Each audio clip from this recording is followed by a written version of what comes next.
Hello friends, Heidi here from Rain Country Homestead. God is good all the time. Today I'm going to make meatballs and gravy, a pretty simple dish, and I'm going to be serving it over white rice. This is something you can put over toast if you would like, or mashed potatoes, or even noodles. But Patrick, he really likes white rice when I make this kind of dish. So that's what it's going to be. So let's get started. What I have here is 1 pound of grass-fed ground beef. And got it all pulled out of the freezer and thawed out. So I'm just kind of breaking it up a little bit.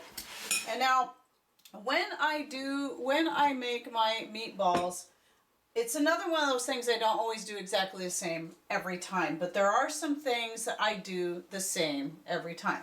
And one is, and this is what I also do for meatloaf, which I'll probably do another video just on meatloaf, is I use this would be about a ½ cup of oats. I do not use breadcrumbs. I like to use oats.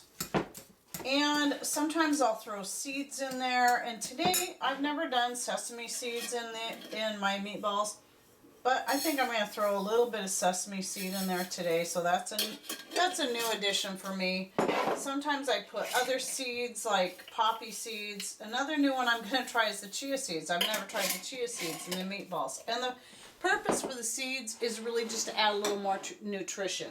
But I thought the sesame seeds might add a nice flavor. And when I'm doing meatloaf, I got the tomatoes out because I thought maybe about putting these in the meatballs, but I'm thinking, nah, I really don't want to. But I really like using this in my homemade meatloaf. But I will go ahead and put in the dehydrated jalapenos. Just going to break them up. These are just dehydrated so nicely. They're just easy to break up smaller or leave in slices. I'm going to, instead of the red pepper flakes, I'm going to use some cayenne pepper. I'm going to make these real spicy. Cayenne pepper, like this, ends up making it much more spicy than using the red pepper flakes. And I like to use basil almost all the time. Sometimes I'll use sage, but I'm going to leave out the sage today. My mixed greens, as always. As you'll see in a lot of my other videos, I like to use those mixed greens. And all of this stuff is dehydrated because it's going to help, just like the oats or if you're using breadcrumbs, soak up any extra moisture. Okay, had to sneeze there, got a little red pepper up my nose. So oregano, this is all homegrown herbs here. Lavender leaves, really like using lavender leaves and stuff because I grow lavender better than I grow rosemary, and it's sweeter, not as strong as rosemary, but it can be a good rosemary replacement. Okay, and a little bit of salt, about a teaspoon, and none of my hands are getting in the way here. I'm going to put in some granulated garlic. I'm not going to use the garlic slices in this because it is pretty big. So that's about 2 big tablespoons of granulated garlic. And then I do still use the dehydrated chopped onions. Okay, so I'm just going to mix that in really good. You can add a little bit of maybe some... I do have a recipe for homemade Worcestershire sauce. I haven't made it in a long time. But you can add a little bit of that, maybe a little bit of liquid smoke if you want. I try to save the liquid smoke only for when I'm doing beef jerky because it is a carcinogen, so it should be used sparingly, which you'd use it sparingly anyway because it's pretty strong, but I just try to save it for special things, occasionally when we're making barbecue hamburgers. Okay, so there's one more thing I forgot to get out that I need in this, and that would be an egg. At least one egg. If it's a large egg, 1 should be plenty for a pound of ground beef. And that's going to help that and all those other ingredients like the oats and the and the dried goods are going to kind of help hold your meatballs together. Now there's all kinds of different things you can use. You can use cracker crumbs. You can use, you know, like I said, breadcrumbs. A lot of people do that in their meatballs. I just like to use oats, and because I know they're just a good whole rolled oat. It's really healthy for you. It's easy because I can just scoop it out and put it in there, and I don't have to break it up or anything. I do the same thing with my hamburgers and my meatloaf. I always use the oats. Flaxseed is another good thing. A ground flaxseed, maybe not the whole flaxseed, to use in stuff like this. Okay, so my meatball mixture is all made up. I'm gonna go put a little bit of oil. I think today I'm gonna use avocado oil in my cast iron pan and put it on the wood stove and let it heat up. Alright, so while I'm waiting for my pan to heat up, I'm gonna go ahead and get started on the gravy now. So basically it's the same thing I use when I'm making my pot pie, my turkey gravy. Maybe I change the spices up here and there. It's just, you know, it's just the same thing. It's a very simple, very easy to do. You can use this when you're making a tuna noodle casserole. No need to keep buying canned cream of mushroom soup. You can throw mushrooms in this and have basically a cream of mushroom soup. So I'm just gonna, normally I don't even measure this out, but since I'm doing it in a measuring cup, I can at least show you how much I'm using. That is almost 2 cups, and that's the last in there. Organic Valley whole milk. And today I'm going to throw in some whipping cream just to make it good and rich. Just going to put in a little bit, like maybe about 1/4 to 1/2 cup. What is that? About 1/4 cup, that's what I thought. And I'm pretty sure I'm going to need more milk than that, so I better open another one. Normally I buy the gallons because they're more cost efficient. I really like 1/2 gallons though, and these, I was so glad these ones were on sale and cheaper than buying by the gallons. So let me get myself up to 3 cups total. Now I'll probably still need to add some milk along the way, but we'll see how it goes. I usually just kind of start with about this much, get everything mixed up, and then pour it into the pan, and then just watch what it does. Now today I'm doing this just to try it and to show you that this is another viable option for a thickener, and this is arrowroot powder. I use the tapioca starch more, but the arrowroot powder is good for, they're pretty much the same. Tapioca starch, arrowroot powder. You can use any of them as a thickener. They have both of them have the same consistency as cornstarch, but you don't have to worry about them being genetically modified. So let me get a whisk for this. This is one thing I do definitely use a whisk for, is when I'm making my gravies. So mix this in. It is really important, if you've never made any kind of gravy or white sauce or anything like this, that you always add your thickener to the liquid needs to be cold, or at least room temperature. You don't want to start cooking it and then add it.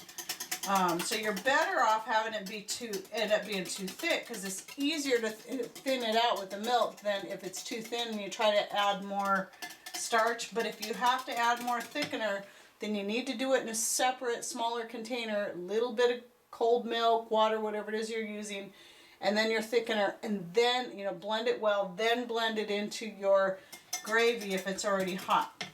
Okay, so I'm going to stick with the same spices in my gravy that I use in herbs that I use in the meatballs, so I don't have too many conflicting tastes. I'm going to go ahead and put a little bit more mixed greens, not a lot. The first one was the lavender leaves. Some more basil.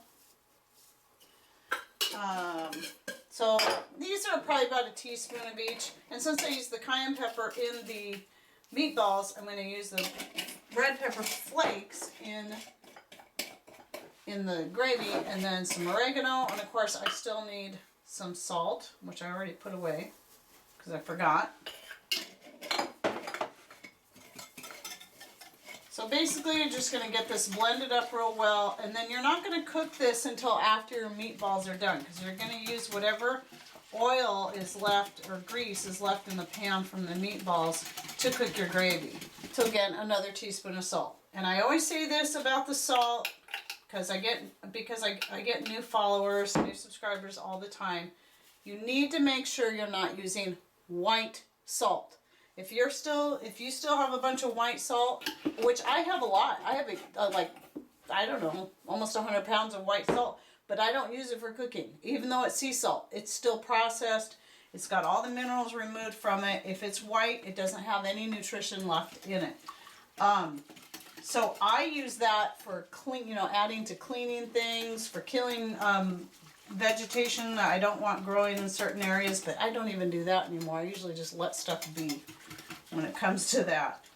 But get yourself like a good pink Himalayan salt. Redmond real salt is my very favorite.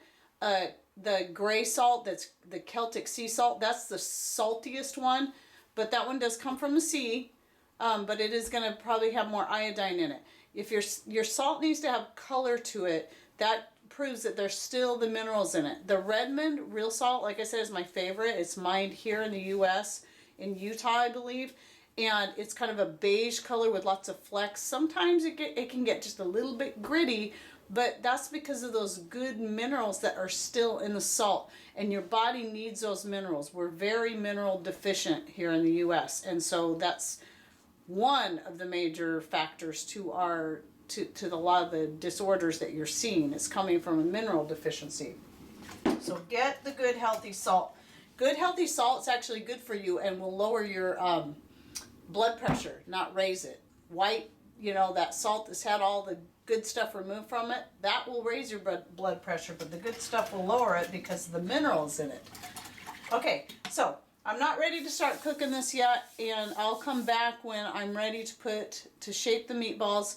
I'll show you just shaping a few of them and then putting them in the pan and cooking them. My pan is still heating up. You want a pretty hot pan. Now, if you're doing this on a conventional cooktop, electric cooktop, you're probably going to want to start your heat off at about medium-high, just to kind of get them brown all the way around. And my meatballs are not uniform. That's about the size I make. Remember, I have tiny hands, so they're not huge. This one's a little smaller than I usually would make. But it is best if you keep them smaller because then it's easier to make sure they get cooked all the way through. So anyway, you start by cooking them at a little bit higher heat to brown them, and you're going to keep turning them. And then you're going to turn your heat down. So in this case, I'll probably, make sure the dampers are all closed down, and then if the stove is still too hot, then I'll just put it up on a trivet. And then just kind of let them simmer for a bit. I usually do that once I add the gravy. So anyway, I'll speed the rest of this process up.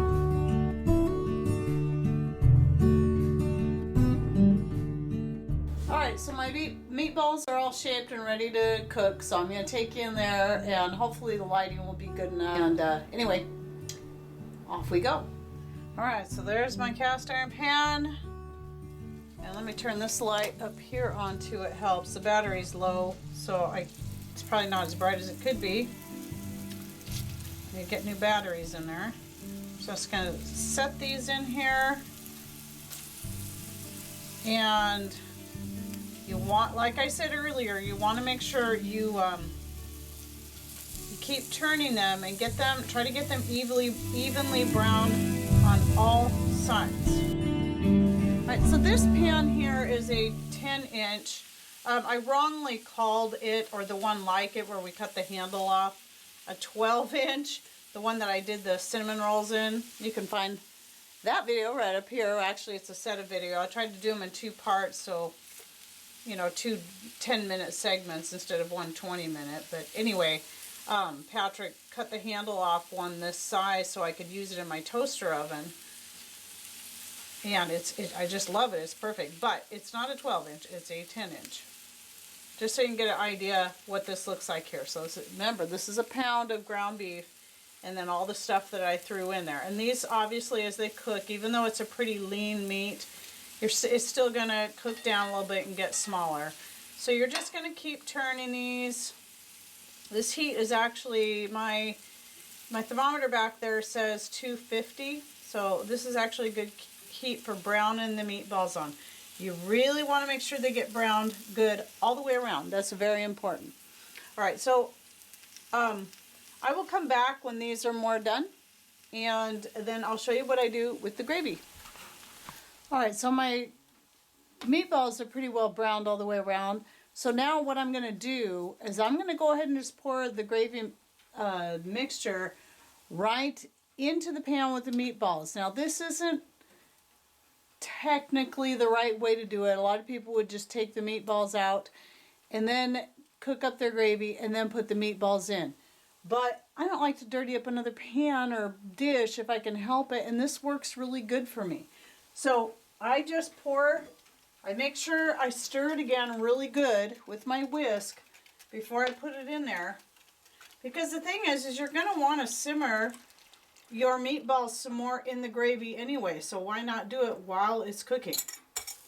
Boy, that was a good guess on the gravy for that pan. It's just right. And so you can still sort of work your whisk around in there. A lot of times what I'll do is I'll switch to a fork, because it's easier to work around the meatballs with a fork.